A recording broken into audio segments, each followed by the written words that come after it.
Hello everyone, my name is Laser, your host. Today we're gonna be ranking the Dark Souls 3 bosses based on their boss fight. There are a few terms that I laid out for like the rankings. Mainly I'm going with fight quality, like the pace of the fight, if it's fair, if the attack's damage is fair, and mind you, I'm not going into, oh, this guy one-shot me, so this boss is super unfair. Like, I've beaten the game more than 60, 70 times at this point. I have a whole stream where I beat the entire game, or like all bosses, in one stream. It took me 7 hours and a half. If you want to check that out, that's on my channel actually. I'll leave a link in the description as well. So we're gonna start with Gundyr here. You think Gundyr, a tutorial boss? My god, this boss is good. I love it. The fact that it teaches you how to fight like smaller humanoid enemies, the fact that you can parry him, so that if you're already skilled in the game, you don't have to lose a lot of time just smacking at the first boss until he dies with your +0 weapon. The fact that it teaches you how to fight big bosses as well, it's just super well paced. The transformation is super cool, it really catches you off guard the first time. A lot of people love this boss, me included. So I'm actually gonna put Gundyr in S tier. It's an S tier tutorial boss. Hell yeah. Good job, Gundyr. Good stuff. Vort. Now I do have a few issues with Vort. I think some attacks, like the telegraphing of the attacks is kind of similar a lot of times. The attacks are well telegraphed, but sometimes they look very samey before the attack actually goes. Some attacks are kind of different from each other in terms of range. That's a bit odd, but the fact that you can cheese him with a shield, especially with the running attack, it's kind of hard to learn if you're just starting the game, but that's fine. You can generally just stick behind him and hit his back, and yeah, that's kind of it. Now the soundtrack for this boss is absolutely awesome. It's used in like every Souls why do I hear boss music meme, and that really elevates the fight as well. It's an awesome second boss. Although I think I'm gonna go with A. It's not as good as Gundyr, so yeah. Curse Rotten is annoying. It's annoying. Depending on the build you're doing, it might be super easy or just annoying. It deals a good amount of damage, so you better level Vigor before this. Yeah, it's not... I like the gimmick of it. I don't think it's super well executed. Especially with the mobs on the first phase that can attack you while you're killing the boss. Like, that's not super cool. Yeah, I think I'm gonna put Curse Rotten at C. It's... like, the items you get from the fight are good. Honestly, I can't remember the soundtrack for it. Yeah, it's just not up there, man. It's just not up there. Crystal Sage. Now, I do have an issue with this boss because I'm colorblind. And sometimes determining which one's the real one is a bit hard. I don't know, it's a bit odd. I do like the attacks. I like that he has a parryable attack as well. Obviously, that's always a plus. It's not even that hard to parry, it's just kind of hard to see that it's coming because of the way all the clothing is floating everywhere. But yeah, I mean, the attacks are fine, they deal a good chunk of damage because it's magic damage, but generally fine. It's not super cool, it's kind of forgettable. The cloning mechanic is cool, the crystals don't really serve much. I think I'm going with C as well. It's not that great, I don't think. It just doesn't do anything unique. And the fact that it's reused later in the game as a normal enemy, yeah, not a big fan of that either. The Deacons of the Deep. Now, regarding the Deacons, depending on the weapon you're using, this can go super fast or just be so annoying with all the knockbacks as well. Depending on the build as well. But if you're going with Pyro, for example, where you hit multiple Deacons at the same time, it's super easy. Any straight swords, scythes, any long range weapons supposedly should be good, except for like spears or something. Yeah, I mean, swipe attacks really cheese this boss, other attacks are kind of meh. The boss itself is not super special, but I think it's a swarm boss done right. I think I'm gonna go with B. It's honestly cool. I don't mind it. Yeah, and the scenery is fine when the deacons come out of the ground with the Archdeacon. It's also a gimmick fight in the first place because we have to find whoever has the soul or whatever that is. So yeah, I mean, it's chill. It's chill. The Abyss Watchers. Man, this boss is great. Everything, the scenery, the fact that they fight each other, the lore behind them, the music is cool, the style of them is awesome. Everything is super cool of these. I'm just gonna put him in S, and I think we all know. I think we all know the Abyss Watchers are cool. Everyone knows it. Come on. Volnir.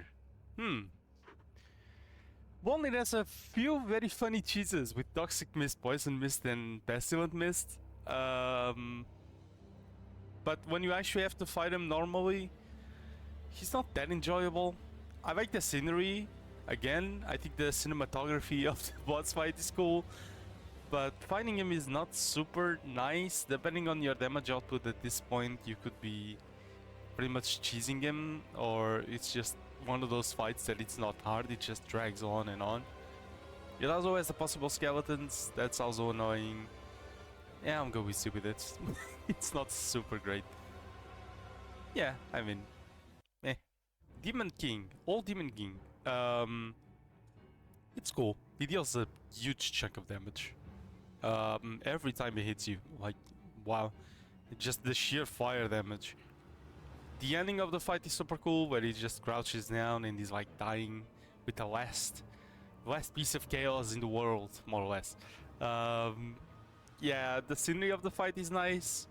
I think I remember part of the soundtrack, if I'm not confusing it with someone else, so I'm gonna put it B. I mean, it's a nice fight. It's easy to dodge. If you get hit in this fight, either it's an AoE or it's kind of your fault. So, yeah, it's fine. Pontiff. Pontiff is so awesome. He doesn't give you a lot of time to heal if you get hit, which is kind of bad, but it's variable. There's a clone. You can telegraph some of the attacks because the clone does the attacks first. Both swords, he deals a bunch of split damage, which is hard to deal with sometimes, but it's fine. Yeah, I mean, overall, not bad at all. It's a very nice boss. I love the design, I love the intro of the boss. Everything to the boss is really, really awesome. So, I'm just gonna put it in A. It's, yeah, I think it's one of the...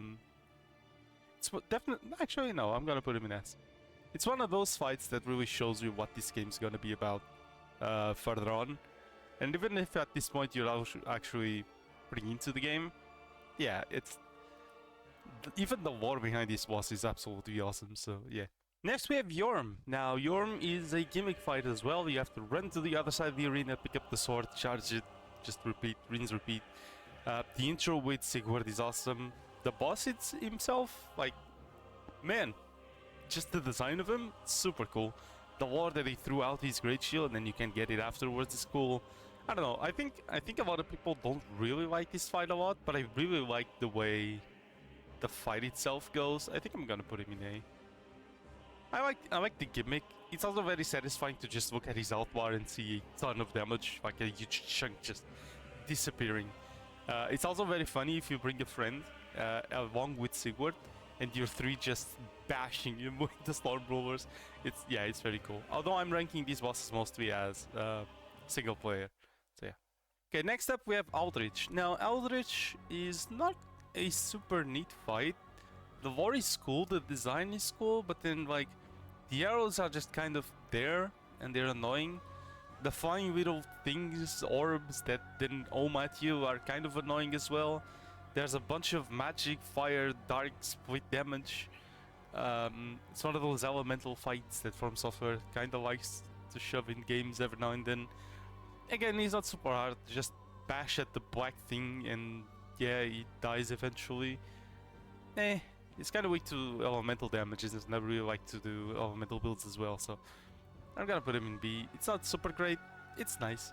It's average, it's B. The Dancer. Now, there are also some pretty funny cheeses for the Dancer. If you're going Pyro, you can use the dark spells if you're at, past Yorm at this point. Like using bleed builds, Gnaw is an absolute cheese. I actually used it in the stream I did recently. Finding her melee head-on is not easy because of a lot of large combo attacks, like the Spin Beyblade attack. You do have the cinematic where you get gold after killing Eldritch or Yorm. It's cool, but I don't think it's super special. I guess it's a B for me. Osiris is very forgettable. Like, the dialogue is nice, but it's kind of forgettable. Like, I don't think there's much to this boss fight. The dialogue is cool, the lore is cool, and then the second phase is kind of hard, and that's kind of it. It's a bit of a waste. I think they could have done more with the boss.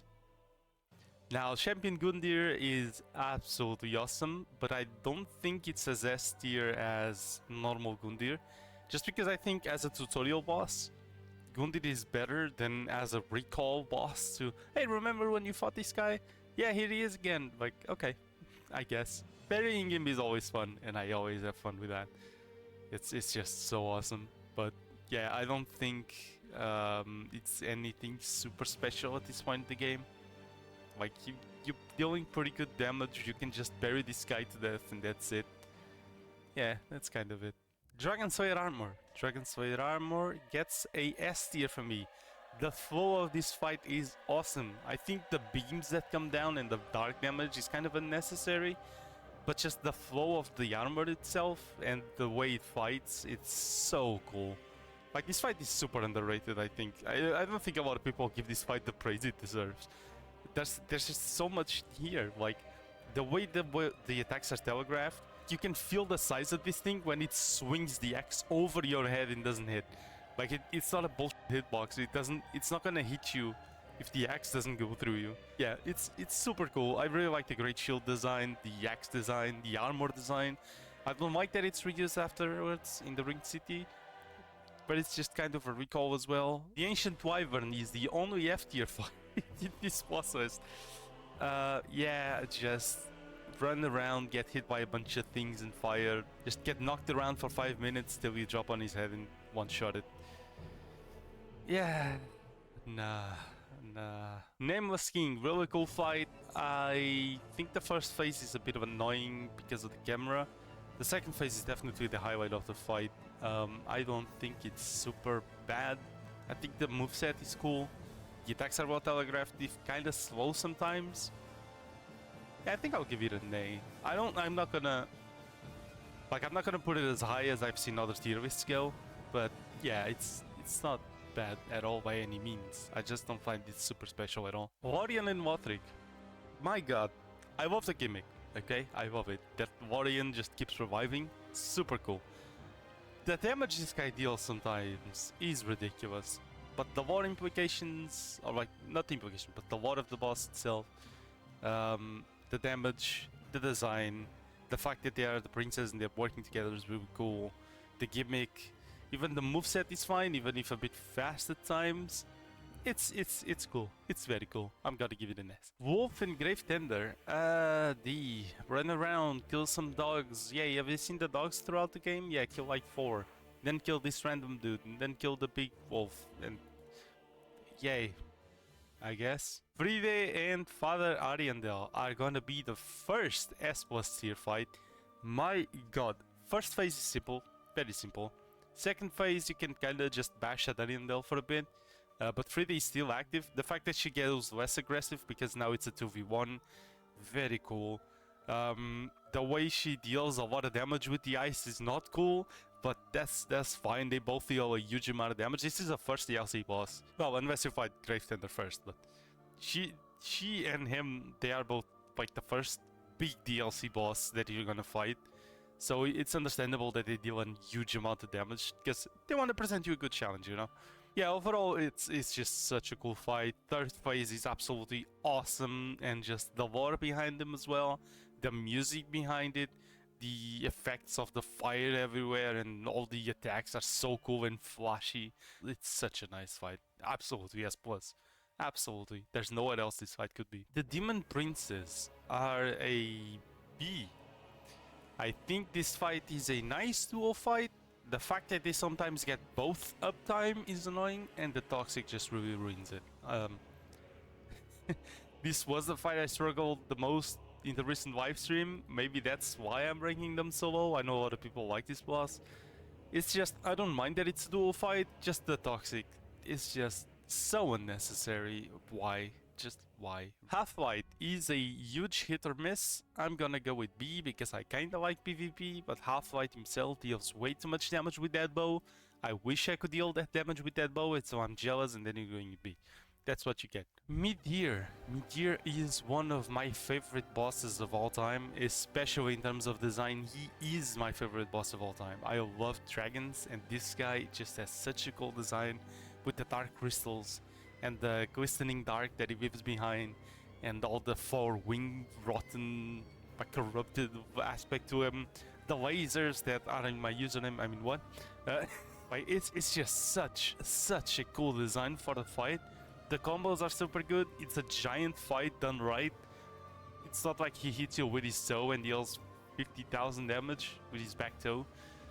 Yeah, it's super good. I think they did the hitboxes perfectly, better than some bosses in Elden Ring even. Gale, such a good fight as well. S+, there you go.